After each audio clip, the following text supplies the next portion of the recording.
नमस्कार, स्वागत है आपका डीबी लाइव ब्रेकिंग में। मैं हूं समीर आत्मज मिश्र और मेरे साथ हैं अमलेंदु उपाध्याय।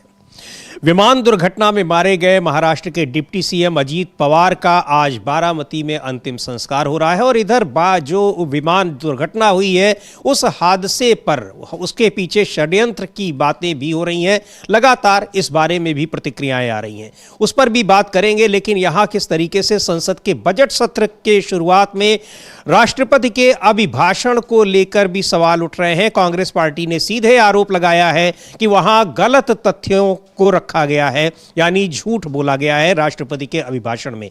क्या है ये मामला, इस पर चर्चा की जाएगी। इधर सुप्रीम कोर्ट में कई महत्वपूर्ण सुनवाइयां हैं जिसमें एसआईआर भी शामिल है और यूजीसी के जो नए रेगुलेशंस आए हैं उसको लेकर भी सुनवाई होगी। लेकिन राहुल गांधी को लखनऊ की एसीजेएम कोर्ट से बड़ी राहत मिली है और उनके खिलाफ दायर याचिका को खारिज कर दिया गया है एसीजेएम कोर्ट की ओर से।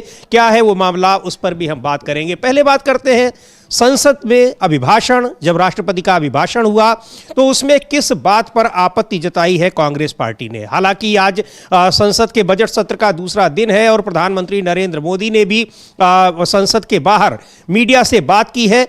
वहां पर उन्होंने क्या कुछ कहा है उस पर भी चर्चा करेंगे। पहले सुनते हैं पी चिदम्बरम, जो पूर्व वित्त मंत्री रहे हैं, पूर्व गृह मंत्री रहे हैं। उन्होंने राष्ट्रपति के अभिभाषण पर क्या सवाल उठाए हैं। मनरेगा को लेकर सरकार ने पहले ही स्पष्ट कर दिया था कि वो इस पर किसी तरह की संसद में चर्चा नहीं कराएगी, लेकिन विपक्ष इसकी मांग कर रहा है, खासतौर पर कांग्रेस पार्टी इसकी मांग कर रही है। उधर अभिभाषण के दौरान वीबी राम जी विकसित भारत जी राम जी योजना, जो सरकार नई योजना लाई है मनरेगा की जगह, उसकी बातें जब हो रही थी उस दौरान मनरेगा को लेकर जो टिप्पणी की गई राष्ट्रपति के अभिभाषण में, उसको लेकर बड़े सवाल उठाए हैं कांग्रेस पार्टी ने और कहा गया उस योजना को खामियों की वजह से उसको खत्म किया गया, जबकि उसको खत्म करने के पीछे कुछ और कारण है। तो पी चिदम्बरम को भी हम सुनेंगे, लेकिन इस मुद्दे पर सरकार घिरी नजर आ रही है और सरकार चर्चा कराने से भी मना कर रही है। लेकिन चर्चा को विपक्ष चर्चा के लिए लगातार जोर डाल रहा है और किस तरीके से इस मुद्दे को बजट सत्र में ये हावी रहने वाला है, ये भी उससे समझ में आ रहा है। तो चिदम्बरम का ट्वीट भी देखते हैं क्या लिखा है उन्होंने। और सीधे लिख रहे हैं कि राष्ट्रपति द्रौपदी मुर्मू ने अपने भाषण में कहा कि विकसित भारत जी राम जी यानी ग्राम जी योजना कानून लागू किया गया है। इस सुधार से गांव में 125 दिन के रोजगार की गारंटी मिलेगी। गलत मैडम राष्ट्रपति, हाल के सालों में मनरेगा के तहत एक परिवार को औसतन 50 दिन का रोजगार मिला है। यह मांग की कमी के कारण नहीं बल्कि इसलिए हुआ क्योंकि पर्याप्त फंड नहीं दिया गया। 50 दिन का औसत जादुई तरीके से 125 दिन कैसे हो जाएगा? क्या सरकार 2024-25 और 2025-26 में दिए गए पैसे का 2.5 गुना पैसा देगी? 125 दिन कोई गारंटी नहीं है, यह एक भ्रम है। 125 दिन पर ही क्यों रुके? यह एक खोखला वादा है। आप चाहें तो साल में 365 दिन की गारंटी दे सकती हैं। तो ये उसमें जो मनरेगा को खत्म करने के पीछे बताया गया कि 50 दिन का रोजगार मिला है और फंड की कमी तो मनरेगा में लगातार उस पर चर्चाएं होती थी। राज्य सरकारें अपना मांगती थी, उसकी मांग करती थी और यहाँ हर बजट सत्र से पहले उसको लेकर राज्यों के वित्त मंत्री मिला करते थे। लेकिन यहाँ कुछ जो गलत तथ्य बताए गए हैं अभिभाषण में, उसको रेखांकित किया है पी चिदम्बरम ने। हमले हाँ, पी चिदम्बरम ने सख्त आपत्ति जताई है कि राष्ट्रपति ने अपने अभिभाषण में जो कहा उसमें उन्होंने कहा कि ये जो विकसित भारत जी ग्राम जी जो कानून लागू किया गया है, इस सुधार से गांव में 125 दिन के रोजगार की गारंटी मिलेगी। चिदम्बरम का सवाल यह है कि जब सरकार मनरेगा में बजट दे ही नहीं रही थी और बजट ना मिलने की वजह से औसतन जो है 50 दिन का रोजगार एक व्यक्ति को मिला, तो क्या सरकार 2.5 गुना बजट का एलोकेशन करेगी? जो आप कह रही हैं 125 दिन की गारंटी मिलेगी, तो 125 दिन की गारंटी कैसे पूरी होगी? जो 100 दिन की गारंटी थी वो तो सरकार ने पूरा की नहीं और अब आपने जो है सरकार की बाध्यता भी खत्म कर दी है कि सरकार जो बाध्य है रोजगार देने के लिए। पहले तो सरकार बाध्य थी रोजगार देने के लिए, सरकार की रोजगार कानूनी अधिकार था, कानूनी अधिकार था। अब कानूनी अधिकार तो रहा नहीं, आपने वो खत्म कर दिया। फिर आप गारंटी किस बात की देंगे? अब मोदी जी की गारंटी मोदी जी खुद मानने को तैयार नहीं है, तो मोदी जी की गारंटी है या किसकी गारंटी है? अब सवाल ये उठाया, तो यही चिदम्बरम ने सवाल उठाया है कि भाई राष्ट्रपति महोदया ने जो वहाँ बातें रखी अपने अभिभाषण में, चूंकि सरकार का लिखा हुआ होता है तो राष्ट्रपति तो वही बोलेंगी। लेकिन जो उन्होंने दावा किया कि 125 दिन का इससे रोजगार की गारंटी मिलेगी, उस पर चिदम्बरम ने साफ साफ सवाल उठाया है कि क्या सरकार जो है 2.5 गुना पैसा देगी, और ये 125 दिन की गारंटी नहीं है बल्कि एक भ्रम है। और अगर आप कह रही हैं कि 125 दिन के रोजगार की आप गारंटी देती हैं तो ये खोखला वादा है। आप चाहें तो साल में 365 दिन की भी गारंटी दे सकते हैं जी। तो अगर आप गारंटी दे ही रही हैं तो 125 दिन की 365 दिन की दे दीजिए जी, क्योंकि देना तो है नहीं रोजगार, गारंटी ही देनी है तो गारंटी देनी है तो गारंटी दीजिए, रोजगार मत दीजिए जी। बिल्कुल, उसके लेकर चूंकि मनरेगा को लेकर कई सारे सवाल उठाए गए कि ये रोजगार की गारंटी वाली योजना थी, जबकि उसको हटा दिया गया है और नई योजना में किसी तरह की गारंटी नहीं है। योजना से किस तरह से महात्मा गांधी का नाम हटाया गया, वो भी, उस पर भी सवाल उठ रहे हैं। और इसीलिए इसको लेकर कांग्रेस पार्टी पूरे देश में एक अभियान छेड़े हुए है। लगातार देश भर में प्रदर्शन हो रहे हैं और सरकार से इस योजना को वापस लाने की मांग की जा रही है। तो बहुत सारे सवाल हैं। उधर कांग्रेस के ही सांसद इमरान मसूद ने भी इसको लेकर टिप्पणी की है और सरकार पर सवाल उठाए हैं। क्या कुछ कहा है उन्होंने, उसको भी सुनेंगे। लेकिन इससे पहले प्रधानमंत्री ने आज संसद परिसर में पत्रकारों से बातचीत में जो कुछ कहा है वो भी सुन लेते हैं। और उनके उन बयानों पर भी कई सवाल उठ रहे हैं। और सीधे सीधे जयराम रमेश ने कहा है कि प्रधानमंत्री संसद के बाहर तो बहुत कुछ बोल लेते हैं, लेकिन संसद के भीतर या जहां सर्वदलीय बैठक होती है वहां जाने से कतराते रहते हैं। तो पहले सुनते हैं प्रधानमंत्री ने क्या कहा है संसद परिसर में, संसद के भीतर नहीं बल्कि संसद के बाहर पत्रकारों से बातचीत में, उसको सुनते हैं। 140 करोड़ देशवासियों के पुरुषार्थ का लेखा जोखा था और 140 करोड़ देशवासी और उसमें भी ज्यादातर युवा उनके एस्पिरेशंस को रेखांकित करने का बहुत ही सटीक उद्बोधन सभी सांसदों के लिए कई मार्गदर्शक बातें भी कल आदरणीय राष्ट्रपति जी ने सदन में सबके सामने रखी है। सत्र के प्रारंभ में ही और 2026 के प्रारंभ में ही आदरणीय राष्ट्रपति जी ने सांसदों से जो अपेक्षाएं व्यक्त की हैं, उन्होंने बहुत ही सरल शब्दों में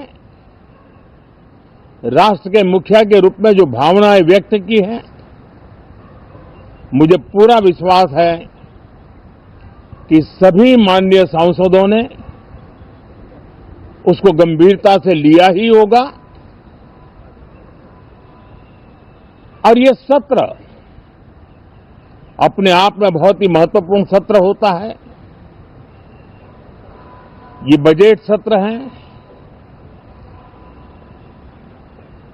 21वीं सदी का 1/4 हिस्सा बीत चुका है। ये दूसरे चौथाई का प्रारंभ हो रहा है और 2047 विकसित भारत के लक्ष्य को प्राप्त करने के लिए ये महत्वपूर्ण 25 वर्ष का दौर आरंभ हो रहा है। और ये दूसरे क्वार्टर का, इस शताब्दी की दूसरे क्वार्टर का ये पहला बजट आ रहा है। और वित्त मंत्री निर्मला जी देश की पहली वित्त मंत्री ऐसी है, महिला वित्त मंत्री ऐसी है जो लगातार 9वीं बार देश के संसद में बजट प्रस्तुत करने जा रही है। ये तो वहाँ पर बजट सत्र की बात कर रहे हैं और राष्ट्रपति के अभिभाषण की भी चर्चा कर रहे हैं, लेकिन राष्ट्रपति के अभिभाषण में गलत तथ्य पेश किए गए हैं। और जैसा बताया अमलेंदु जी ने कि उसमें वो सरकार की ही बात होती है, जिसका जो लिखा हुआ होता है उसको राष्ट्रपति वहाँ पर संसद के दोनों सदनों में उसको पढ़ती हैं। अभिभाषण जिसको कहा जाता है, हर सत्र के से पहले ये होता है। तो उस अभिभाषण में ये अपेक्षा नहीं की जाती, संसद में वैसे भी गलत तथ्य गलत बयानी की अपेक्षा नहीं की जाती है और कार्रवाई भी होती है। उनको अगर कोई गलत तथ्य वहां पेश करता है तो उसको कार्रवाई से भी निकाला जाता है। लेकिन बहुत गंभीर मामला यह है कि अगर राष्ट्रपति ही अपने अभिभाषण में गलत तथ्य दे रही हैं तो फिर उसका क्या होगा। और इस वही सवाल उठाया है पी चिदम्बरम ने, उसको लेकर कि मनरेगा को लेकर जो तथ्य पेश किए गए हैं वो गलत हैं, वो झूठे हैं। क्या कह रहे हैं इमरान मसूद, सुनते हैं उनको भी। मनरेगा को लेकर क्यों हटाया गया, साजिशन हटाया गया या फिर कोई ज़रूरत थी उसको हटाने की, उसको लेकर उन्होंने अपनी बातें कही हैं। लेकिन प्रधानमंत्री नरेंद्र मोदी के इन बयानों पर कांग्रेस के नेता सर जयराम रमेश ने टिप्पणी की है और उन्होंने कहा है कि बहुत सारी बातें जब वो करते हैं तो ये हम लोग पूछते हैं कि संसद में भी वो तमाम सवालों के जवाब क्यों नहीं देते हैं। तो क्या कुछ ये है, जयराम रमेश ने ट्वीट किया हुआ है, अंग्रेजी में ये ट्वीट है और इसका मतलब ये है कि वो राष्ट्रीय मुद्दों पर विपक्ष को विश्वास में लेने के लिए न तो सर्वदलीय बैठकों को बुलाएंगे और न ही उनकी अध्यक्षता करेंगे। वो आखिरी समय में विधेयक पेश कराएंगे और आवश्यक विधायी जांच पड़ताल के बिना उन्हें संसद में बुलडोजर से पास करवा लेंगे। वो संसद में बैठकर विपक्षी नेताओं की चिंताओं का जवाब देने के बजाय दोनों सदनों में चुनावी रैली जैसे भाषण देंगे। हर सत्र की शुरुआत से पहले वो संसद को पृष्ठभूमि बनाकर अपना हमेशा की तरह पाखंड से भरा हुआ देश के नाम संदेश देंगे। आज का प्रदर्शन उसी सिलसिले का हिस्सा है। यानी वहाँ पर मोनोलॉग करने के लिए प्रधानमंत्री हमेशा आगे रहते हैं। जहाँ डायलॉग की बात होती है, यानी संवाद की बात होती है, जहाँ सवाल और जवाब देने होते हैं, उस हर मंच से प्रधानमंत्री गायब मिलते हैं, ये जयराम रमेश कह रहे हैं। हाँ बिल्कुल, जहाँ भी जिम्मेदारी की बात आती है, जहाँ जवाबदेही की बात आती है, मतलब जहाँ दायित्व की बात आती है, वहाँ प्रधानमंत्री गायब मिलते हैं। ये जयराम रमेश का कहना है। वो बता रहे हैं कि जो सर्वदलीय बैठकें होती हैं प्रधानमंत्री उसमें भी नहीं आएंगे। राष्ट्रीय मसलों पर जो है सर्वदलीय बैठक में चर्चा होती है और नीतियां तय होती हैं, प्रधानमंत्री उसमें भी नहीं आएंगे।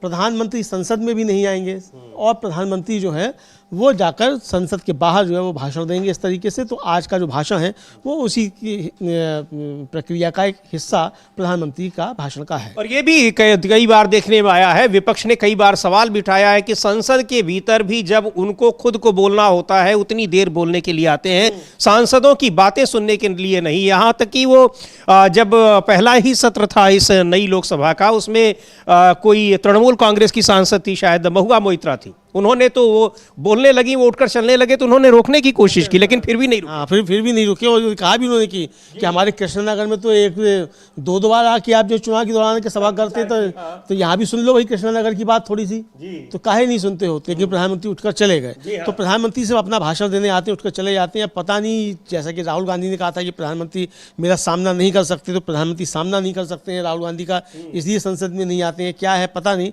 बहरहाल लेकिन संसद में नहीं आते हैं। जो जयराम रमेश कह रहे हैं उनका भी आरोप यही है। बिल्कुल संसद में आते नहीं है। और यहां तक कि प्रधानमंत्री शायद रिकॉर्ड की बात कर रहे हैं कि निर्मला सीतारमण 9वीं बार बजट पेश कर रही हैं। रिकॉर्ड यह भी है कि प्रधानमंत्री को संसद में बुलवाने के लिए यहां पर उनके खिलाफ अविश्वास प्रस्ताव भी लाया गया। बिल्कुल बिल्कुल, ये भी रिकॉर्ड है समीर जी कि 70 सालों में कई रिकॉर्ड बनते हैं। पहली बार रिकॉर्ड ये भी है कि 9वीं बार जो है वित्त मंत्री निर्मला सीतारमण वित्त मंत्री के तौर पे जो है महिला वित्त मंत्री के तौर पे बजट पेश कर रही हैं, ये भी रिकॉर्ड है।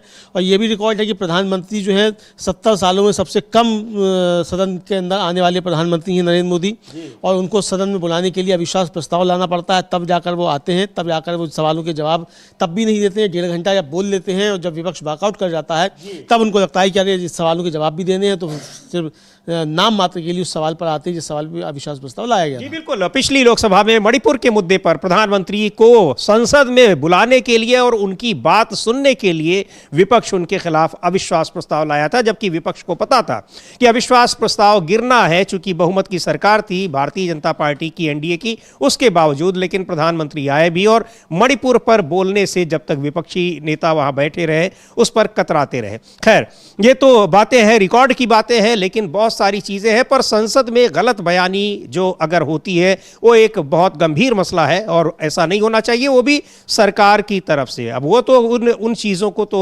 कार्यवाही से हटाया भी नहीं जा सकता है। खैर, इसको लेकर जो मनरेगा पर जो राष्ट्रपति ने अपने अभिभाषण के दौरान बातें कही हैं और मनरेगा को हटाए जाने के पीछे क्या कुछ कारण रहे हैं, उस पर कांग्रेस के सांसद इमरान मसूद क्या कह रहे हैं, उनको सुनते हैं।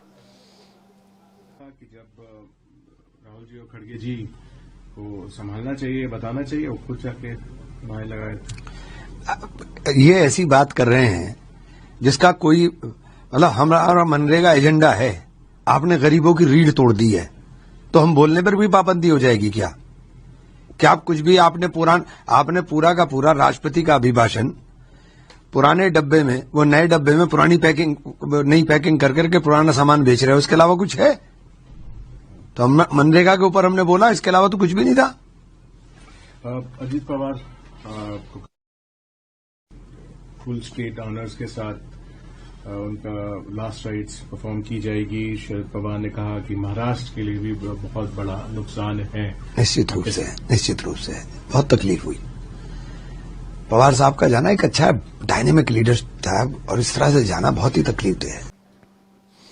तो ये मनरेगा को लेकर बहुत सारे सवाल उठ रहे हैं और राष्ट्रपति के अभिभाषण में भी उसमें गलत बयानी की गई है। इसको लेकर विपक्ष हमलावर है। मनरेगा पर वैसे भी चर्चा की मांग कर रहा है, सरकार नकार चुकी है, लेकिन चर्चा की मांग जारी है और पूरे देश में इस योजना को हटाए जाने के खिलाफ कांग्रेस का प्रदर्शन भी हो रहा है और लोकसभा में भी आज इसकी मांग हुई है, जिसकी वजह से लोकसभा की कार्यवाही दिन भर के लिए स्थगित की गई है। पर मनरेगा एक ऐसा मुद्दा बन गया है, उसमें एक तो रोजगार की गारंटी, दूसरे महात्मा गांधी, जी हाँ, सीधे 1 फरवरी को जिस दिन बजट पेश होगा उसी दिन असेंबल होगी लोकसभा। अभी वित्त मंत्री ने आर्थिक सर्वे टेबल पर रख दिया, उसके रखने के बाद स्थगित हो गई लोकसभा और अब वो सीधे 1 फरवरी को आएगा, रविवार को जिस दिन वित्त मंत्री अपना बजट पेश करेंगी, तो 1 तारीख तक के लिए स्थगित कर दी गई है। तो ये भी रिकॉर्ड बनाया जाएगा कि रविवार को बजट पेश होगा, लेकिन तब तक के लिए स्थगित कर दी गई है लोकसभा की कार्यवाही और जरूरी मुद्दों पर चर्चा के लिए एक बार फिर सरकार ने नकार दिया है। मनरेगा को क्यों हटाया गया, मनरेगा पर चर्चा करने की बात विपक्ष की नकार दी गई है, लेकिन विपक्ष उस पर चर्चा के लिए अड़ा हुआ है। बहुत सारे दूसरे मुद्दे भी हैं, लेकिन अब देखते हैं कि जब बजट सत्र के दौरान जब बजट पर चर्चा होगी, क्या इन सारे मुद्दों पर चर्चा की अनुमति मिलती है या फिर नहीं मिलती है। लेकिन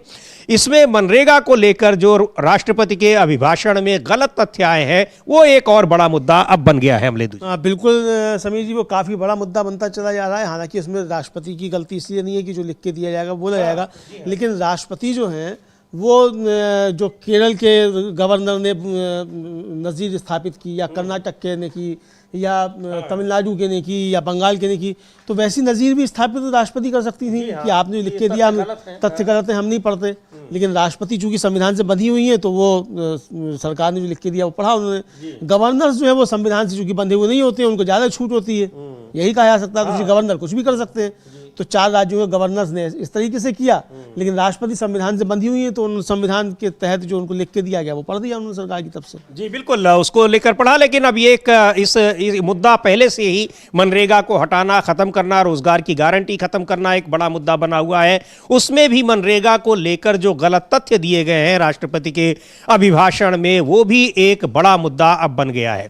और इन सारे मुद्दों पर अब देखना है कि क्या कुछ इस पर संसद में चर्चा होती है, क्योंकि बजट सत्र में बजट पेश होगा और अब तो स्कोप खत्म हो गया है, क्योंकि सीधे अब जिस दिन बजट पेश होना है उसी दिन अब लोकसभा असेंबल होगी, यानी 1 तारीख तक के लिए लोकसभा की कार्यवाही को स्थगित कर दिया गया है। उसके बाद जब बजट पर चर्चा होगी फिर क्या कुछ होगा ये देखने वाली बात होगी। लेकिन विपक्ष इस मुद्दे को संसद में उठाएगा जरूर और अब उसमें एक और नया मुद्दा जुड़ गया है, गलत तथ्यों को शामिल करना राष्ट्रपति के अभिभाषण में। और इधर महाराष्ट्र के उप मुख्यमंत्री अजीत पवार की कल जो दुखद मृत्यु हुई है एक बड़ी विमान दुर्घटना में, जिसमें उनके साथ 4 और लोगों की जान गई, उस पर भी सवाल उठ रहे हैं। और आज इस समय अजीत पवार का उनके बारामती में उनका अंतिम संस्कार हो रहा है, बहुत सारे लोग उसमें जुटे हुए हैं और पूरा महाराष्ट्र में 3 दिन का राष्ट्रीय शोक घोषित किया गया है। मुख्यमंत्री और देश के गृह मंत्री अमित शाह, तमाम लोग वहाँ पर जुटे हुए हैं, तमाम दूसरे राजनीतिक दलों के लोग भी जुटे हुए हैं। उनकी मृत्यु पर लोग दुख जता रहे हैं। दूसरी ओर इस हादसे पर भी कई तरह के सवाल उठ रहे हैं। महाराष्ट्र में ही शिवसेना के उद्धव ठाकरे गुट के नेता हैं संजय राउत, उन्होंने भी सवाल उठाया है और उन कई विमान हादसों का जिक्र किया है, कहा है कि इन सब की जांच होनी चाहिए। जांच में पिछली दुर्घटनाओं में भी जांच में कुछ नहीं आया, लेकिन जांच होनी ज़रूरी है। उसमें निकल कर सामने जो रिपोर्ट है वो आनी चाहिए कि आखिर ये सारी चीज़ें कैसे हो रही हैं। सुन लेते हैं संजय राउत को क्या कह रहे हैं। 2 साल पहले एक्सीडेंट हुआ था, उसका रिपोर्ट नहीं आया। एयर इंडिया जो मैंने ये कहा कि अब तक इतने एक्सीडेंट हो गया है चार्टर्ड फ्लाइट के या कमर्शियल फ्लाइट के, अहमदाबाद में इतना बड़ा हादसा हो गया, क्या हो गया? इन्वेस्टिगेशन कुछ सामने आया है? इतना बड़ा हादसा, गुजरात के पूर्व मुख्यमंत्री विजय रूपानी का उसमें निधन हो गया। हाँ, इन्वेस्टिगेशन के लिए एक टीम बनाई गई, डीजीसीए ने एक टीम बनाई, क्या हो गया आगे? चार्टर्ड फ्लाइट के इतने हादसे हो गए, इतने लोग मारे गए। हाँ, डीजीसीए हर बार इन्वेस्टिगेशन की घोषणा करती है, क्या हो गया? हमारे सामने कुछ तथ्य और सत्य तो आना चाहिए जनता के सामने। अजित पवार जैसा एक कद्दावर नेता, महाराष्ट्र के डिप्टी सीएम, लोकप्रिय नेता, कल इस प्रकार से विमान हादसे में उनका देहांत हो गया, उनका निधन हो गया। महाराष्ट्र नहीं, पूरा देश सदमे में है। कैसा हो गया? उसमें क्या टेक्निकल गड़बड़ी थी, ये सामने आना चाहिए। अगर फ्लाइट में टेक्निकल गड़बड़ी है, रडार सिस्टम में गड़बड़ है, और क्या है, एयरपोर्ट पर है, उस बारे में देश के सामने, जनता के सामने सिर्फ श्रद्धांजलि हम देंगे, प्रधानमंत्री श्रद्धांजलि देंगे, गृहमंत्री श्रद्धांजलि देंगे, राष्ट्रपति श्रद्धांजलि देंगे, मुख्यमंत्री श्रद्धांजलि देंगे, उससे क्या होगा? एक्सीडेंट अगर हो गया है और तांत्रिक कारणों से हो गया है तो वो कारणों का पता लगाना पड़ेगा हम सबको। कंपनी को 2 साल हो गया है। तो वहाँ पर उसके जो कारण है, वजह है, क्यों कैसे क्रैश हुआ है, उसकी सारी जानकारी, उसकी जांच होनी चाहिए और उन कारणों का पता लगाया जाना चाहिए।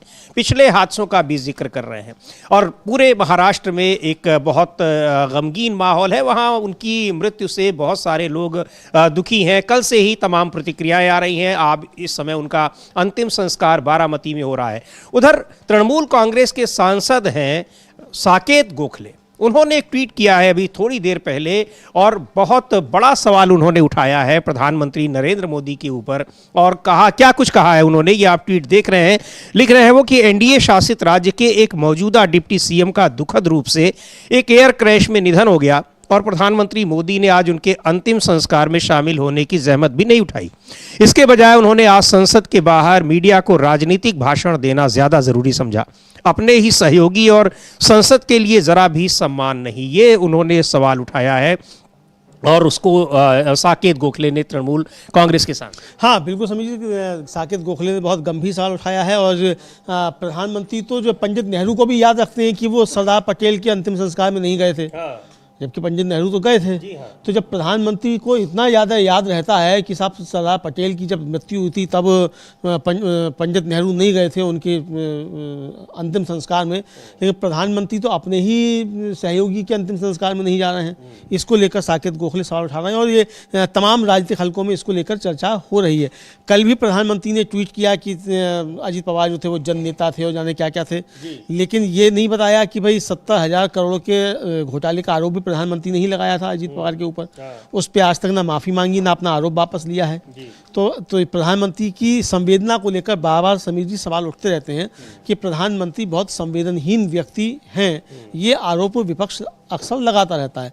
तो साकेत गोखले का भी आरोप यही है एक तरीके से कि प्रधानमंत्री के सामने सिर्फ राजनीति है और संवेदनहीनता उनमें कूट-कूट कर भरी हुई है। जी बिल्कुल, एक बहुत ही उन्होंने महत्वपूर्ण मुद्दा उठाया है और गंभीर आरोप लगाए हैं कि प्रधानमंत्री को जब वहाँ होना चाहिए वो संसद में भाषण दे रहे हैं, बयानबाजी कर रहे हैं। इधर जैसा अभी संजय राउत भी कह रहे थे कि हादसे की जांच होनी चाहिए। हादसे की जांच की मांग कल से ही लगातार हो रही है और कल ही डिप्टी जो महाराष्ट्र के दूसरे डिप्टी सीएम हैं यानी एकनाथ शिंदे, उन्होंने भी इसकी मांग की थी। आज भी उन्होंने बयान दिया है और क्या कुछ कहा है। हालांकि जो षड्यंत्र की बात है उसको लेकर वो कह रहे हैं कि उस तरह की बात नहीं होनी चाहिए, लेकिन कल उन्होंने ही सबसे पहले ये बात कही थी। सुनते हैं आज क्या कहा है महाराष्ट्र के डिप्टी सीएम एकनाथ शिंदे ने।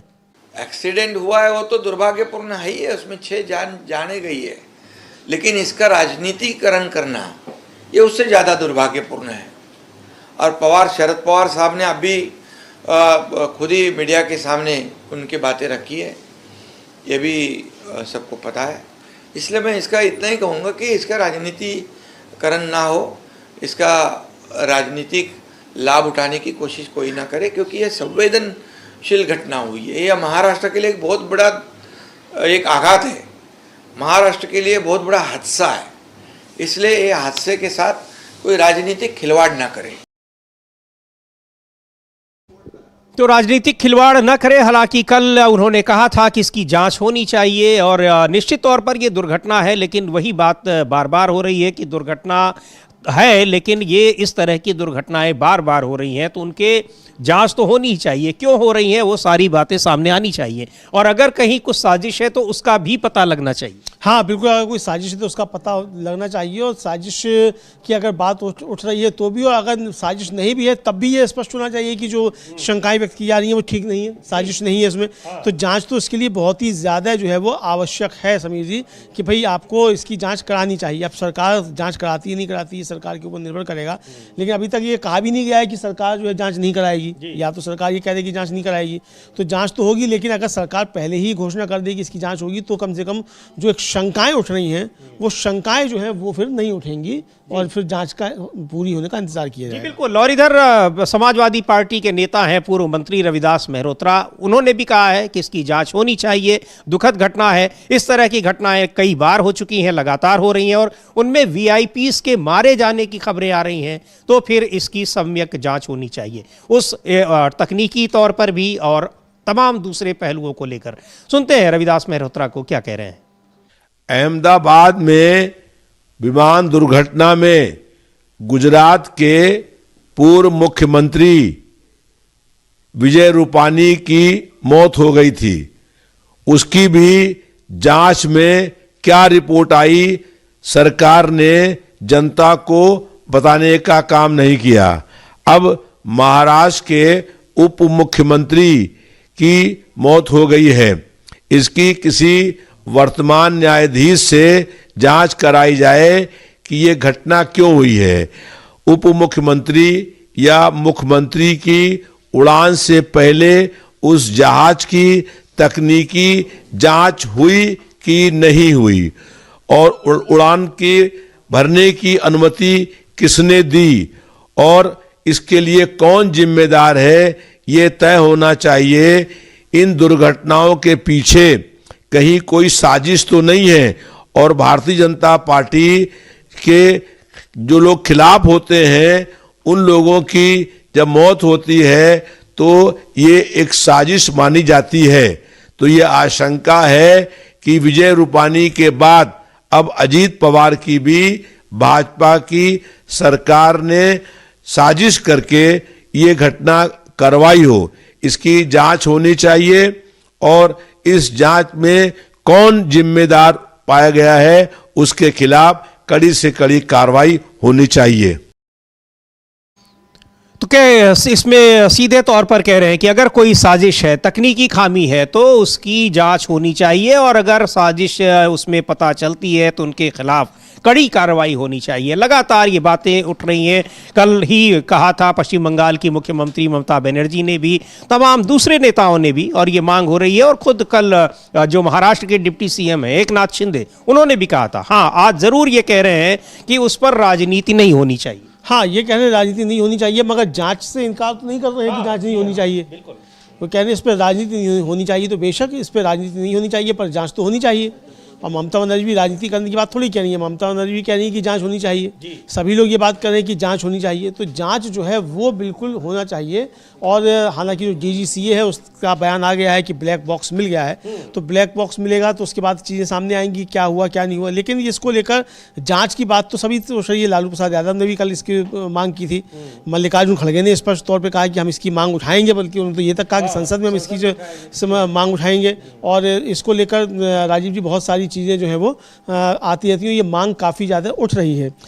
वीरेंद्र सिंह हैं समाजवादी पार्टी के सांसद जो हैं, उन्होंने भी समिति इसको लेकर बात कही थी कि भाई इसकी जांच जो है वो होनी चाहिए। और अगर शंकाएं उठ रही हैं तो शंकाएं क्यों उठ रही हैं इसको लेकर भी तो कई लोग जो हैं वो इसकी लगातार जो है मांग कर रहे हैं। समीर जी, बिल्कुल, चूंकि इस तरह की घटनाएं कई हो चुकी हैं पिछले कुछ दिनों में, इसलिए निश्चित तौर पर यह कहा जा रहा है कि कहीं न कहीं कोई क्या साजिश भी हो सकती है। जो बात अभी कह रहे थे रविदास मेहरोत्रा समाजवादी पार्टी के नेता हैं, अब वही बात समाजवादी पार्टी के सांसद वीरेंद्र सिंह भी कह रहे हैं।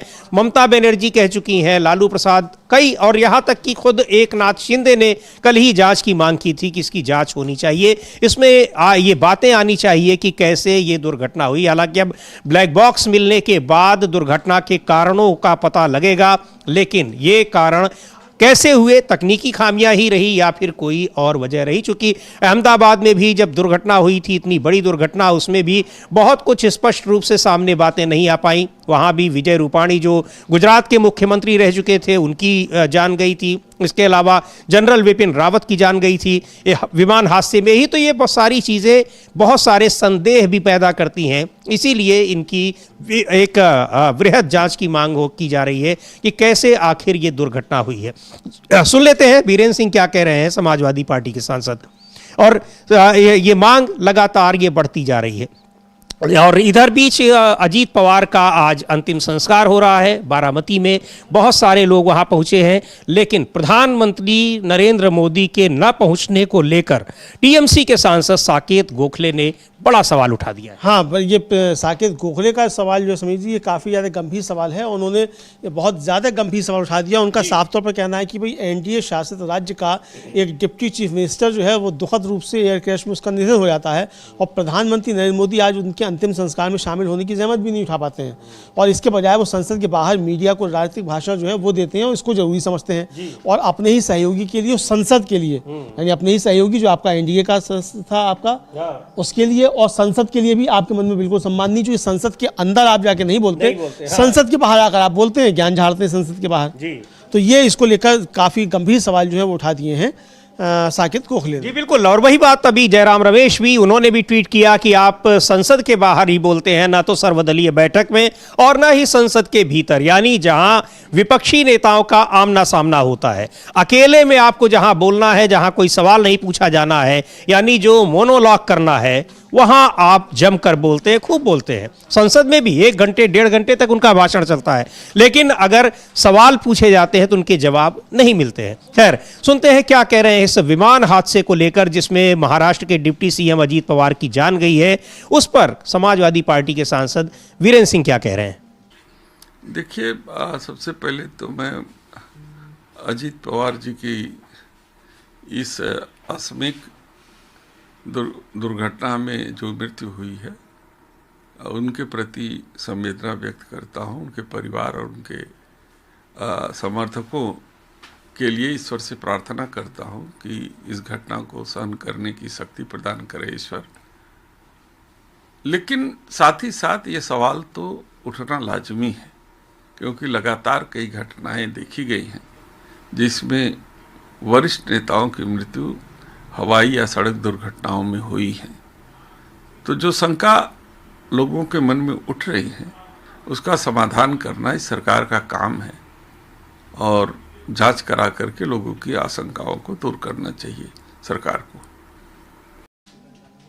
तो जांच की मांग की जा रही है कि आशंकाएं उठना लाजमी है। बड़े नेता या तो विमान दुर्घटना में मारे जा रहे हैं या सड़क दुर्घटना में बार बार ये घटनाएं हो रही हैं, तो आखिर क्यों हो रही? हाँ बिल्कुल, इसको लेकर सवाल उठ रहे हैं और काफ़ी ज़्यादा सवाल समीर जी इसको लेकर उठ रहे हैं कि भाई किस तरीके से बड़े नेता जो हैं ये उनकी जान जा रही है। और विजय रूपाणी की जो घटना हुई उसमें तो कई यात्री जो थे, मतलब 200 से ज़्यादा, 241 या 240 के आसपास यात्री और क्रू मेंबर मिलाकर जो थे उनकी जान गई।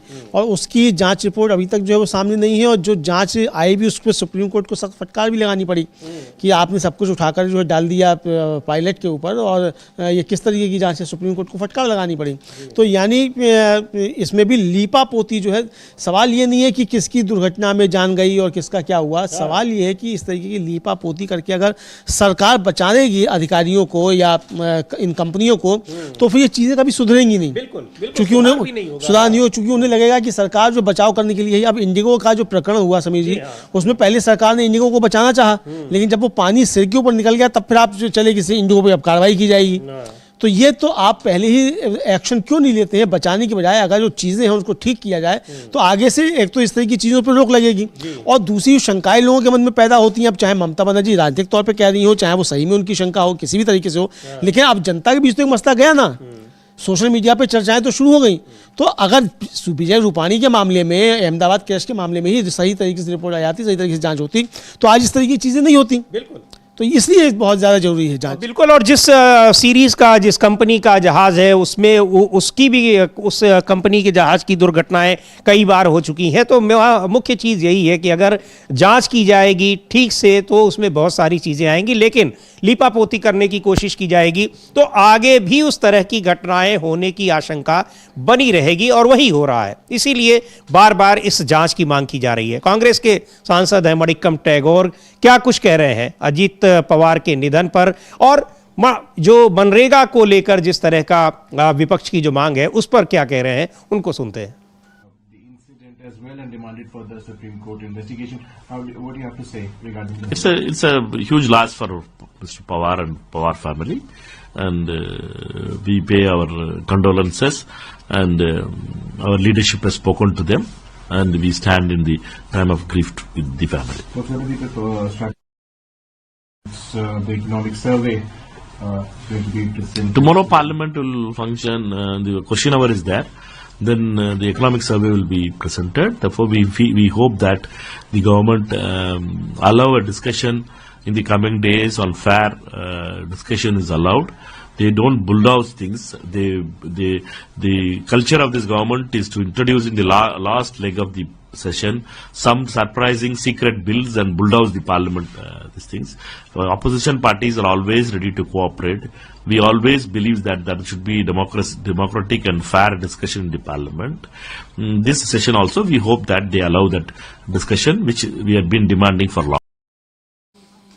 तो मनरेगा पर डिस्कशन की अनुमति मिलेगी, हालांकि अभी तक तो अनुमति नहीं मिली है। अब आगे क्या कुछ होता है ये देखा जाएगा। और हालांकि बहुत सारे मुद्दों पर सरकार घिरी हुई है। और इधर जो एक नया प्रकरण आया है विश्वविद्यालय अनुदान आयोग की ओर से, जो कैंपस में हायर एजुकेशंस के जो कैंपस हैं उनमें एक जातिगत भेदभाव को रोकने के मकसद से जो नए रेगुलेशंस बनाए गए हैं उसमें पूरे देश में उबाल है। और ये कहा जा रहा है कि वो सवर्णों के विरोध में उस नियमावली को बनाया गया है। उसको लेकर कई याचिकाएं भी सुप्रीम कोर्ट में दायर की गई हैं। उन पर सुप्रीम कोर्ट ने उनको एक्सेप्ट किया और आज उस पर सुनवाई भी शुरू हो गई है। हमने जी समीर जी, उस पर सुनवाई शुरू हो गई है। और विष्णु शंकर जैन जो एक अधिवक्ता हैं, वो इस समय याचिकाकर्ताओं की तरफ से अपनी दलील रख रहे हैं। और उस दलील पर जो है सीजेआई जो है वो क्रॉस क्वेश्चंस उनसे इस समय कर रहे हैं। विष्णु शंकर जैन जो है उन्होंने कहना शुरू किया कि सभी नागरिकों को सुरक्षा मिलनी चाहिए, ये संविधान का मूल आदेश है और सामाजिक सांस्कृतिक भी है। हम रेगुलेशन 3C को चुनौती दे रहे हैं जो जाति आधारित भेदभाव को परिभाषित करता है। यह पूरी तरह से भेदभावपूर्ण है। भेदभाव की परिभाषा बहुत व्यापक है। सामान्य वर्ग के सदस्य जब सेक्शन 3E पहले से ही लागू है तो 3C की क्या ज़रूरत है। इसका उद्देश्य से कोई उचित संबंध नहीं है। ये मानना है कि केवल एक वर्ग, विशेष वर्ग ही जाति आधारित भेदभाव का सामना करता है। अबेदा तलवी मामले में इस अदालत के आदेशों का रुख यह नहीं था। इससे और विभाजन पैदा होंगे और मेरे पास कई उदाहरण हैं। CJI ने कहा कि हम केवल संवैधानिकता और वैधता की प्रारंभिक जांच कर रहे हैं। तो जैन ने कहा कि मैं जाति आधारित भेदभाव की इस परिभाषा पर रोक लगाने की मांग कर रहा हूं। मैं पैराडाइज प्रिंटर्स बनाम union territory of Chandigarh para 14 पर भरोसा कर रहा हूं। अनुच्छेद 14 के तहत वर्गीकरण समझदार अंतर पर आधारित होना चाहिए। वर्गीकरण के आधार और उद्देश्य के बीच संबंध होना चाहिए। सीजीआई ने कहा कि ये सिद्धांत तो बहुत अच्छी तरह से जाने जाते हैं। फिर जैन ने कहा कि धारा 3 अनुच्छेद 14 का उल्लंघन करती है। कानून यह मान नहीं सकता कि भेदभाव केवल एक खास वर्ग के खिलाफ होगा। तो सीजीआई ने कहा कि मान लीजिए दक्षिण भारत या उत्तर पूर्व का कोई छात्र उत्तर भारत में एडमिशन लेता है, ऐसे छात्र के खिलाफ कुछ व्यंग्यात्मक अपमानजनक टिप्पणियां की जाती हैं। जो लोग टिप्पणी कर रहे हैं उनकी पहचान भी पता नहीं है। क्या यह प्रावधान उस मुद्दे को हल करेगा? जैन ने कहा कि हाँ करेगा।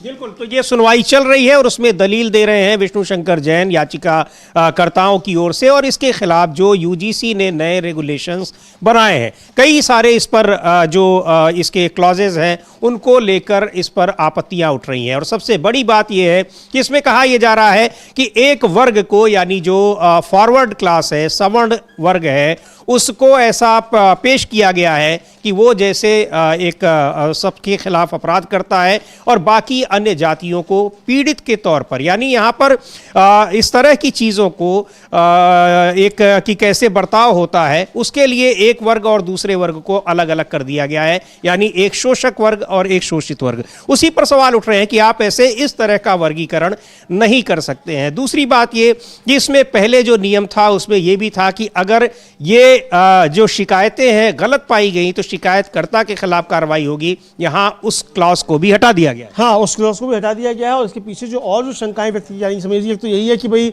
कि अगर कोई गलत शिकायत करेगा तो आपको उसे मतलब आप उस पर कोई कार्रवाई नहीं करेंगे, उसके खिलाफ कोई कार्रवाई नहीं होगी। और गलत शिकायतों के बहुत सारे मसले आते हैं, जैसे 498 जो दहेज की होती है उसको लेकर सुप्रीम कोर्ट, SC/SC एक्ट को लेकर भी तो सुप्रीम कोर्ट काफ़ी टिप्पणियां कर चुका है दहेज वाले मामले को लेकर, तो और कई इस तरीके के मामले आते हैं। तो यह है कि भाई अगर कोई गलत शिकायत कर रहा है, कास्ट डिस्क्रिमिनेशन नहीं होना चाहिए, इस पर रोक लगनी चाहिए, ये तो बिल्कुल सही है, इस पर तो किसी को कोई आपत्ति नहीं है। लेकिन झूठी शिकायत अगर कोई करेगा तो उस पर तो कार्रवाई कुछ होनी चाहिए, वरना तो एक हथियार के तरीके से लोग इस्तेमाल इसको करने लग जाएंगे। तो ये चिंताएं जो व्यक्त की जा रही हैं, अच्छा अब चिंताएं जायज़ हैं नाजायज़ हैं, हमें मालूम नहीं चिंता जायज़ है कि नाजायज़ है, लेकिन अब इसको लेकर बीजेपी के अंदर से काफ़ी ज़्यादा सवाल उठने लग गए हैं। ब्रजभूषण शरण सिंह जो बीजेपी के ही सांसद हैं वो इसको लेकर रहे हैं हाँ अभी बीजेपी में हो, हाँ दावा देता है, हाँ बेचे सांसद हैं, तो वो जो है इसको लेकर जो है अपनी सख्त टिप्पणी कर रहे हैं, और उनको भी हम लोग सुन सकते हैं, फिर बताते हैं कि सुप्रीम कोर्ट में क्या। जी बिल्कुल, कई बीजेपी नेता इस्तीफा दे रहे हैं। इसको लेकर भारतीय जनता पार्टी अपने भीतर ही बहुत बड़े विरोध का सामना कर रही है। सुन लेते हैं पहले ब्रजभूषण शरण सिंह क्या कह रहे हैं। आंदोलन तो जगह जगह हो रहे हैं, जगह जगह आंदोलन हो रहा है, छोटे छोटे समूहों में हो रहा है, जिले स्तर पर हो रहा है, प्रदेश स्तर पर हो रहा है। तो ये व्यापक रूप धारण करे तो इसके पहले सरकार को विचार करना चाहिए। तो सरकार को इस पर विचार करना चाहिए, और सरकार विचार तो नहीं कर रही है, लेकिन सुप्रीम कोर्ट में मामला ज़रूर पहुंचा है और सुप्रीम कोर्ट ने तत्काल इस पर सुनवाई करने के लिए सुप्रीम कोर्ट तैयार हो गई। आज सुनवाई शुरू भी हो गई है, और क्या कुछ अभी दलीलें दी हैं वहां पर जो इसके खिलाफ याचिकाकर्ताओं के पक्ष में जो वकील गए हैं विष्णु शंकर जैन, बताया अमलेंदु जी ने। अभी और कुछ क्या चल रहा है अमलेंदु जी? हाँ, अभी समझिए विष्णु शंकर जैन जो है वही अपनी बातें रख रहे हैं, और दूसरी तरफ सोनम वांगचुक के मसले पर भी सुप्रीम कोर्ट में जो वो बहस चल रही है, राजीव जी दूसरी बेंच में चल रही है, और इसमें जो है हाँ समीर जी वो बार बार गड़बड़ हो जाता है, और ये जो है बार बार जो इसमें जो है ये सवाल जवाब जो है काफ़ी ज़्यादा चल रहे हैं। अब सीजीआई जो है वो सवाल कर रहे हैं उनसे, विष्णु शंकर जैन से, और सीजीआई कह रहे हैं कि क्या सोचा जा रहा है। ज़्यादातर राज्यों में विधायिका ने महसूस किया कि समुदाय के अंदर भी कुछ लोग अमीर हैं, कुछ गरीब हैं।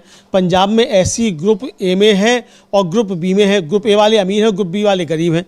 ये सीजीआई की तरफ से पूछा गया है, जैन साहब से कहा गया है। जी बिल्कुल, तो अब जैन साहब यानी विष्णु शंकर जैन जो अपीयर हो रहे हैं याचिकाकर्ताओं की ओर से, इस पर क्या कुछ कहते हैं वो भी देखते हैं। लेकिन ये मामला एक बड़ा मामला है, और सबसे ज़्यादा इसमें जो महत्वपूर्ण बात है कि भारतीय जनता पार्टी के भीतर ज़बरदस्त विरोध हो रहा है इस नए जो रेगुलेशन आया हुआ है, और इसमें इसको माना जा रहा है कि ये सवर्णों के खिलाफ है। हालांकि ये भी कहा जा रहा है कि इसमें कोई कोई बहुत बदलाव नहीं आए हैं, लेकिन जो बदलाव किए गए हैं वही अपने आप में बहुत आपत्तिजनक है, जिसको लेकर इतना विरोध हो रहा है। यूजीसी के दफ्तर पर विरोध प्रदर्शन हो रहा है, तमाम जो अलग अलग राज्यों में, बहुत सारे शहरों में इसको लेकर जो छात्र हैं और भी लोग हैं वो विरोध प्रदर्शन कर रहे हैं। उत्तर प्रदेश में एक सीनियर पीसीएस ऑफिसर हैं, उन्होंने तो इस्तीफा दे दिया, बड़ा विवादित भी रहा। उसके बाद उनको कैसे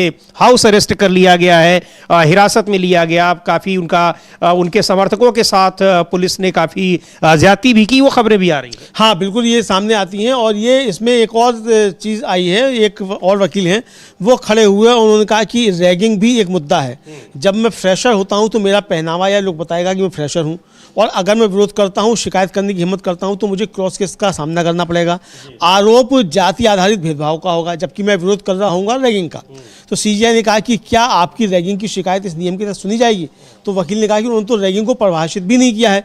यह फ्रेशर लड़का जेल जाएगा, कॉलेज के पहले महीने में ही इस नियम से रैगिंग की परिभाषा क्यों हटा दी गई?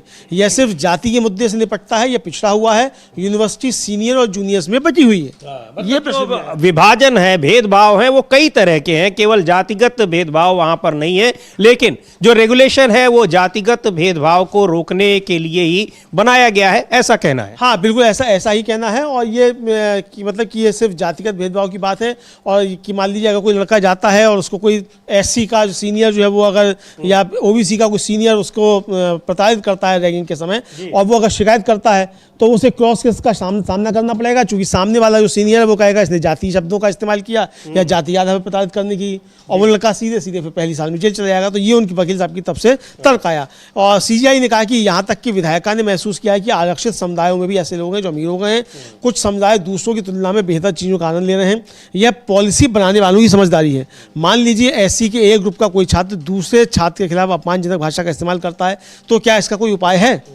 हमने जातिहीन समाज की ओर कुछ भी हासिल किया है, क्या हम पीछे की ओर जा रहे हैं? रैगिंग दुर्भाग्य से सबसे बुरी चीज़ है। आप अलग हॉस्टल की बात कर रहे हैं, ऐसा मत कीजिए। तो वकील ने कहा कि इस रेगुलेशन को रद्द कर देना चाहिए, हम बेहतर ड्राफ्ट सुझा सकते हैं। हाँ बिल्कुल, ये जो आपत्ति जताई जा रही है कि आप कैसे क्या आप फिर 70 साल 80 साल और सैकड़ों साल पीछे जा रहे हैं, इसके जरिए जातीय भेदभाव और भी ज्यादा बढ़ेगा कैंपसेस में। और कैंपस में अगर भेदभाव बढ़ रहा है तो वहां पर 17-18 साल के बच्चे पहुंच रहे हैं, उनके भीतर फिर किस तरीके की उनकी जो मानसिकता होगी, उनका जो एक बौद्धिक विकास होगा वो किस तरीके का होगा, इस पर भी सवाल उठाए जा रहे हैं। अगर किसी के खिलाफ कोई कार्रवाई होती है, फिर वो गलत भी निकलती है, फिर भी उसके दिमागी तौर पर उस पर क्या असर पड़ेगा? हाँ बिल्कुल, उसके दिमागी तौर पर इस पर क्या असर पड़ेगा। और इसके बाद जो है समीर जी, एक और वकील जो है वो बोले कि रैगिंग होगी और क्रॉस केस भी आएंगे।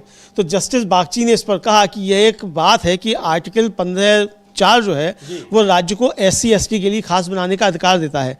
लेकिन अगर 2012 के रेगुलेशन में ज़्यादा व्यापक सभी को शामिल करने वाली पॉलिसी बात थी, तो एक सुरक्षात्मक सुधारवादी ढांचे में पीछे क्यों हटना चाहिए? नॉन रेगुलेशन का सिद्धांत भी लागू होगा। भारत की एकता एजुकेशनल संस्थानों में देखनी चाहिए।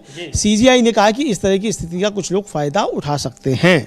ये CGI की तरफ से कहा गया। जी बिल्कुल, तो इस पर दलीलें चल रही हैं। जो याचिकाकर्ताओं की ओर से वकील अपीयर हो रहे हैं, वो अपनी बात रख रहे हैं, CGI उस पर क्रॉस क्वेश्चंस कर रहे हैं, और कई सारे सवाल हैं जो इस रेगुलेशन को लेकर उठाए जा रहे हैं, आपत्ति जताई जा रही है। और उसमें एक सबसे महत्वपूर्ण बात यह भी है कि यहां शिकायतकर्ता अगर झूठा पाया गया, उसके खिलाफ कार्रवाई का प्रावधान खत्म कर दिया गया है। पहले था 2012 का जो नियम था उसमें यह प्रावधान था, लेकिन अब इसको खत्म कर दिया गया है।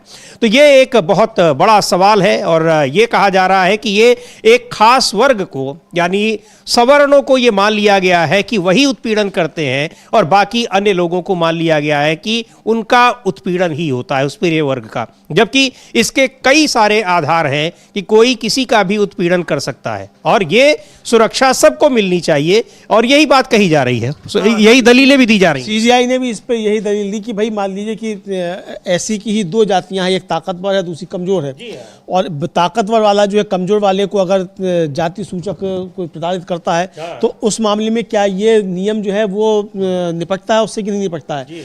तो अब इस पे तो कोई जवाब आया नहीं है। मुझे लगता है कि शायद ऐसे मामलों में तो ये कानून नहीं निपटता है। लेकिन अगर निपटता है तो फिर सरकार की तरफ से जब बात रखी जाएगी तो सरकार बताएगी कि ये कानून निपटता है कि नहीं निपटता, मतलब यूजीसी की तरफ से जब रखी जाएगी। यही वहां पर जो कहा गया है सुप्रीम सीजीआई की तरफ से भी कि जिनको जरूरी है सुरक्षा सभी को मिलनी चाहिए, कोई एक वर्ग ऐसा ना हो कि उसको कोई सुरक्षा उसमें मिले ही ना। और यही माना यह जा रहा है कि पूरा का पूरा एक वर्ग इसमें असुरक्षित कर दिया गया है, यानी अगर उसके खिलाफ कोई टिप्पणी होती है, उसके साथ जातीय आधार पर कोई भेदभाव होता है, तो फिर वो अपनी शिकायत कहाँ करेगा? हाँ, वो अपनी शिकायत कहाँ करेगा इसको लेकर फिर सीजीआई ने समीर जी सॉलिसिटर जनरल से कहा कि मिस्टर एसजी, हम आपका जवाब जानना चाहते हैं। आज हम कोई ऑर्डर पास करना नहीं चाहते। एक कमेटी होनी चाहिए जिसमें जाने माने कानूनविद हों, 2-3 लोग हों जो सामाजिक मूल्यों, समाज की समस्याओं को समझते हों। पूरा समाज कैसे आगे बढ़ेगा, अगर हम ऐसा करते हैं तो कैंपस के बाहर लोग कैसा व्यवहार करेंगे, उस पर सोचना चाहिए। और एसजी ने कहा कि हम जवाब देंगे, ये एक संवैधानिक मामला है। फिर सीनियर एडवोकेट इंदिरा जयसिंह जो थी वो खड़ी हुई और उन्होंने कहा कि सही तरीका यह था कि उन्हें पेंडिंग मामलों का जिक्र करना चाहिए था जिस प्रक्रिया से ये रेगुलेशन पास हुए। शिष्टाचार के तौर पर पूरी जानकारी देनी चाहिए थी कि 2019 में पीआईएल में दायर की गई थी। सीजीआई ने कहा कि हम इससे ज़्यादा पीछे नहीं जा सकते, यानी मामला पीछे नहीं जा सकता, हम आगे जाएंगे। सबसे बड़ी बात यह है कि शैक्षणिक संस्थान जो हैं वहाँ इंक्लूजन होना चाहिए, वहाँ समानता होनी चाहिए और इससे हम पीछे नहीं हट सकते। और जाति का तो भेदभाव किसी भी तरीके से नहीं होना चाहिए, ये साफ तौर पर समझा सकते हैं। जी बिल्कुल, कैंपस में किसी तरीके का जातिगत भेदभाव नहीं होना चाहिए, कैंपस ही क्या कहीं भी नहीं होना चाहिए। लेकिन उसके लिए ये भी नहीं होना चाहिए कि किसी एक वर्ग को इस तरीके से उसको नोटिफाई कर दिया जाए कि वही उत्पीड़न करता है और बाकी और को कर दिया जाए कि इनका उत्पीड़न होता है। इस क्लॉज पर बहुत सारे सवाल उठ रहे हैं और ये इसको चुनौती दी गई है सुप्रीम कोर्ट में, जिस पर बहस चल रही है और उसको सुनवाई के लिए याचिकाओं को स्वीकार किया सुप्रीम कोर्ट ने, उस पर बहस भी चल रही है क्या कुछ होता है। लेकिन सरकार इस मुद्दे पर बुरी तरीके से घिर गई है। घिर इसलिए गई है क्योंकि पार्टी के भीतर बगावत की स्थिति आ गई है अमलेंदु जी। और बड़ी दिलचस्प बात यह है कि अभी तक जो लोग सरकार का विरोध कर रहे थे वो समर्थन में दिख रहे हैं। हाँ, जो सरकार का विरोध कर रहे थे वो समर्थन में दिख रहे हैं, जो सरकार के समर्थक थे वो कच्चा समर्थक थे वो विरोध कर रहे हैं। अब वो मोदी जी को बड़ी परेशानी होती थी, कहीं कोई नारा लग गया मुर्दाबाद का। अब इस समर्थक जो बता रहे हैं कि मोदी तेरी कब्र खोदेगी। अब इस पे कोई नहीं कह रहा है कि मोदी जी का अपमान हो गया और ये जो है सवर्ण जो है ये मोदी जी की जान लेना चाहते हैं, अब कोई नहीं कह रहा है। पोस्टर जलाए जा रहे हैं उनके, जो है वो पोस्टर्स पे किए जा रहे हैं, तो ये सब तो बहुत अशोभनीय है समीर जी। मतलब किसी विपक्षी दल ने भी प्रधानमंत्री के मतलब ऐसा नहीं किया, ऐसा अपमान नहीं किया। लेकिन ये तो बहुत ज्यादा अपमानजनक टिप्पणियां, लेकिन बीजेपी खामोश है।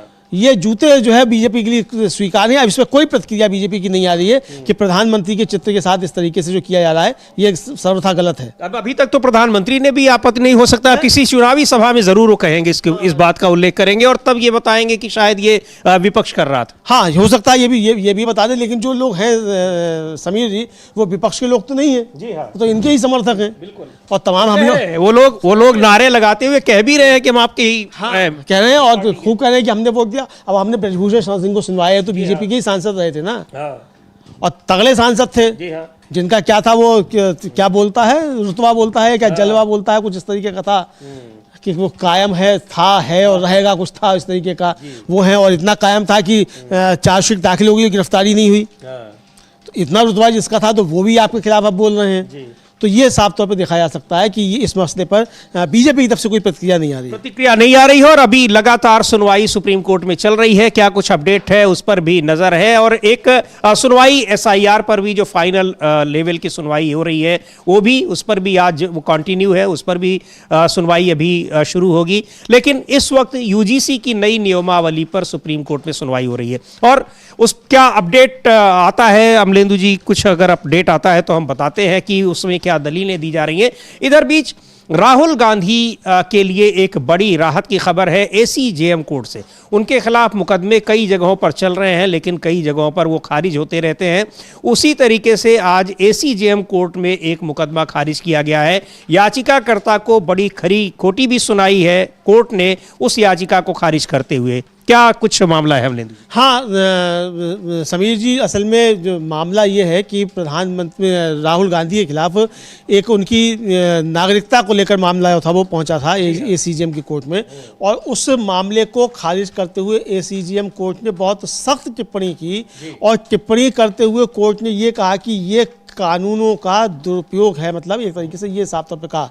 ये था ACGM आलोक वर्मा, और ये लखनऊ में है, और ये आरोप लगाया गया था कि सब ब्रिटिश नागरिकता जो है वो राहुल गांधी की है और उनके खिलाफ FIR दर्ज की जाए।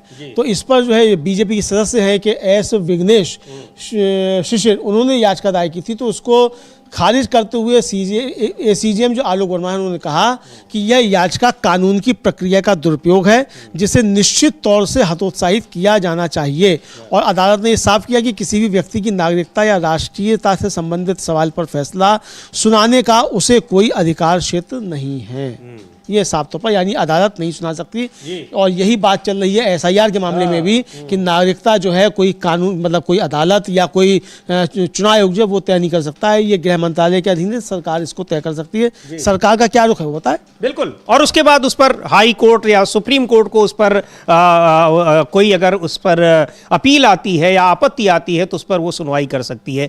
इस तरीके से ACGM कोर्ट ने उस याचिका को खारिज कर दिया है। लेकिन इस तरह के बहुत सारे मुकदमे राहुल गांधी के खिलाफ अलग अलग जगहों पर चल रहे हैं अमलेंदु जी। कई मामले इस तरह से खारिज होते हैं। कई बार जो याचिका करता है वो खुद ही नहीं पहुंचते हैं। हाँ, कई बार याचिकाकर्ता नहीं पहुंचते हैं, और कई बार तो ऐसा होता है कि दूध की बाल्टी लेकर जा रहे थे और राहुल गांधी का बयान सुनते से उनकी दूध की बाल्टी गिर गई और 150 रुपये का नुकसान हो गया उनका, तो इसी पे उनकी मानहानि हो गई।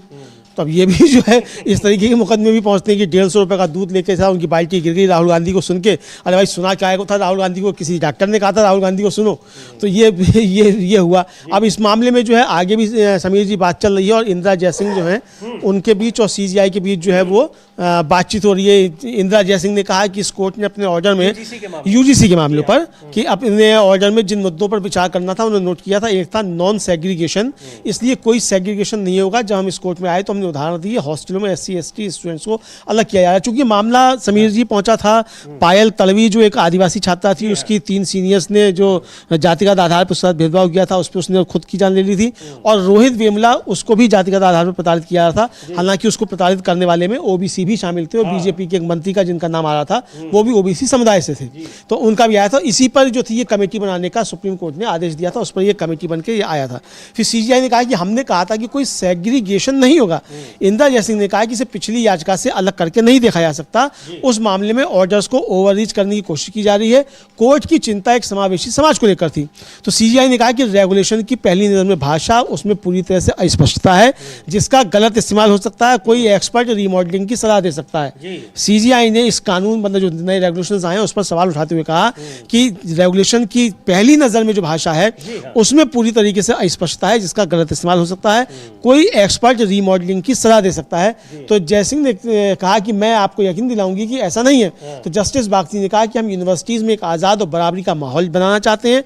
हमें कोई वजह नहीं दिखती कि जब 3 जैसा था वैसा ही है तो 3C कैसे प्रासंगिक हो जाता है, एक फालतू की चीज़ है। ये जस्टिस जय मल्ल्या बागची ने कहा। तो CGI ने कहा कि हम पूरी तरह से संवैधानिक सिद्धांतों पर बात करेंगे, यानी जो UGC के रेगुलेशंस हैं वो उस तरीके की चीज़ें जब पहले से धारा 3E में है तो धारा 3C क्यों लाया गया, ये फालतू की बात है। ये कहना है जस्टिस जय मल्ल्या बागची का, और वो कह रहे हैं कि हम यूनिवर्सिटीज में एक आज़ाद और बराबरी का माहौल बनाना चाहते हैं। हाँ बिल्कुल। अब क्योंकि इस तरह से तो यही सवाल उठ रहा है कि अगर ये रेगुलेशंस लागू होते हैं इनके जरिए फिर वहां पर बराबरी का माहौल कैसे रहेगा, और अलग अलग बटे रहेंगे। फिर कोई एक जिसको कहते हैं कि वहां समरसता होनी चाहिए, एक दूसरे से मिलकर जुलकर रहे बच्चे, कैसे रह पाएंगे? उनके अंदर तो एक डर बना रहेगा कि कहीं कोई किसी बात से नाराज होकर उनके खिलाफ कोई एक्शन न ले ले। हाँ, उनके ऊपर कोई एक्शन, और जो एक्शन की जांच के लिए एक भी बड़ा आपत्तिजनक पॉइंट है इसमें अमलेंदु जी, एक्शन की जांच के लिए जो कमेटी बनेगी उसमें भी फॉरवर्ड क्लास के लोगों को नहीं रखा गया है। हाँ, उसमें भी नहीं रखा गया है। तो ये है, तो कमेटी में भी अगर आप ये तय करेंगे तो भाई इस तरीके से तय तो नहीं होना चाहिए कि इस जाति का ही रहेगा, उस जाति का रहेगा। एक तरफ आप इंक्लूजन की बात कर रहे हैं, समावेशिता की बात कर रहे हैं, दूसरी तरफ आप जाति के आधार पर कमेटी भी तैयार कर रहे हैं, तो ये नहीं होना चाहिए। हालांकि इसको लेकर बहुत सारे सवाल भी हैं कि भाई जातिगत उत्पीड़न तो है, इससे तो कोई इनकार नहीं कर सकता। और भाई वरना रोहित वेमुला को अपनी जान नहीं लेनी पड़ती, पायल तलवी का नहीं होता, तमाम तरीके के इस तरीके के केसेस आते हैं। लेकिन इसका उल्टा भी होता है, इससे भी कोई इनकार नहीं कर सकता। तो दोनों तरह की जब चीज़ें हैं तो फिर समाधान भी दोनों तरीके का निकलना चाहिए। तो इसलिए जो 3C में ये जोड़ दिया गया कि इस झूठी शिकायत करने वाले के खिलाफ कोई एक्शन नहीं होगा। मुझे लगता है कि सबसे ज़्यादा विवाद इसी बात को लेकर हो रहा है। जी हाँ, बिल्कुल इस बात को लेकर हो रहा है कि उसमें आखिर शिकायतकर्ता अगर गलत है तो फिर उसके खिलाफ एक्शन लेने वाला प्रावधान क्यों खत्म किया गया है। तो बहुत अलग अलग दलीलें दी जा रही, लेकिन यह दिखाई पड़ रहा है कि इसको लेकर सुप्रीम कोर्ट भी काफी कुछ याचिकाकर्ताओं की आपत्तियों से सहमत दिख रहा है। अमलेंदु, हाँ, काफी सहमत दिख रहा है। और दोनों जज जो हैं, एक तरह से कहा जाए, मतलब सीजीआई जो बेंच को लीड कर रहे हैं और जस्टिस जॉय माल्या बागची, दोनों ने ही इसको लेकर सवाल उठाया है कि हम एक स्वतंत्र और समावेशी माहौल चाहते हैं यूनिवर्सिटीज़ में, और ये जो 3C जो है ये उस पर बाधा डालता है, ये उनका कहना है।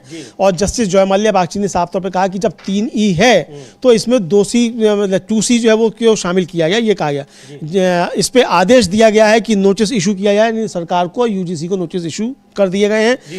इंदिरा जयसिंह ने कहा कि सवाल जाति या जनजाति के आधार पर केवल की व्याख्या का है। तो जस्टिस बागची ने कहा हम ये समझ नहीं पा रहे हैं कि जब 2C 3E में शामिल है तो इसे अलग से एक क्लॉज के रूप में क्यों निकाला गया है। जयसिंह ने कहा कि संविधान की सोच और समावेशी समाज के बारे में है। तो जस्टिस बागची ने कहा कि अगर ये उस मकसद को पूरा करता है जिसके लिए नियम बनाए गए हैं तो हम इस सोच को समझ पाते। इन नियमों का क्या असर होगा। सीजीआई ने कहा कि 4-5 सवाल हैं, नहीं तो इसके बहुत बड़े नतीजे होंगे और बहुत खतरनाक असर होगा। जस्टिस बागची ने कहा कि रैगिंग को हटाने से भेदभाव का दायरा कम हो जाता है, ये जस्टिस बागची ने इस पर कहा। तो नोटिस जो है वो सरकार को और यूजीसी को इशू कर दिए गए हैं।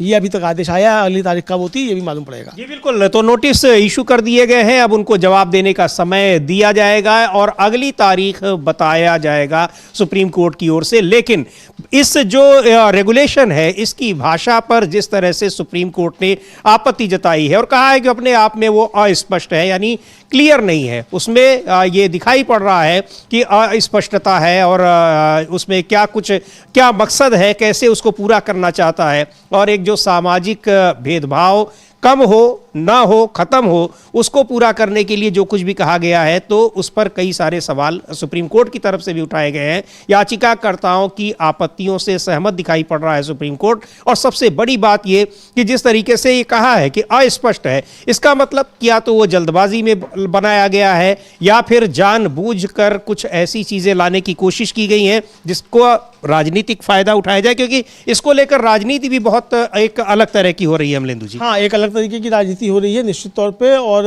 इसको लेकर अब देखते हैं आगे क्या होता है। आज की हियरिंग खत्म हो गई है, डेट का मालूम पड़ेगा।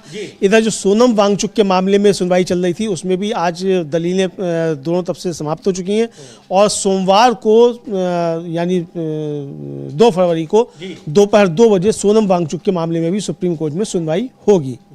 तो सोनम वांगचुक के मामले में लेकिन यूजीसी के नए नियम पर जो सुप्रीम कोर्ट ने नोटिस जारी किया है और अब जवाब सरकार को भी, केंद्र सरकार को और यूजीसी को दिया गया है, क्या कुछ होता है। लेकिन का जो आपत्तियां जताई गई हैं याचिकाकर्ताओं की ओर से, उससे काफी कुछ सहमत दिखाई पड़ रहा है सुप्रीम कोर्ट। और जी, इस मामले में सोनम वांगचुक के नहीं, ये इसी मामले यूजीसी मामले में 2 फरवरी को होगी। तो कब इसकी डेट आई है कि नहीं? हाँ, 2 फरवरी। अब 2 फरवरी को इसकी सुनवाई होगी, यानी जो यूजीसी के मामले में यूजीसी के नए रेगुलेशंस को जो चुनौती दी गई है उस मामले में नोटिस जारी किया गया है। अगली सुनवाई अब होगी 2 फरवरी को। तो बहुत ही महत्वपूर्ण है क्योंकि इसको लेकर राजनीतिक सरगर्मी भी बहुत बढ़ गई है और भारतीय जनता पार्टी के भीतर से विरोध की आवाजें उठ रही हैं। अब एसआईआर पर भी सुनवाई आज सुप्रीम कोर्ट में है, क्या कुछ उसमें होता है जब सुनवाई शुरू होगी तो हम आपके सामने फिर उसको लाइव लेकर आएंगे। और ये एक महत्वपूर्ण खबर अभी सुप्रीम कोर्ट से आई है कि यूजीसी को और सरकार को नोटिस जारी कर दिया गया है नई गाइडलाइंस को लेकर, नए रेगुलेशंस को लेकर, जिस पर आपत्तियां जताई जा रही थी और उस पर भारी विरोध का सामना करना पड़ रहा है भारतीय जनता पार्टी को, केंद्र सरकार को। तो रहेगी इन सब पर नजर। इस कार्यक्रम को अब यहीं समाप्त करते हैं। मुझे और अमलेंदु उपाध्याय को दीजिए अनुमति। नमस्कार।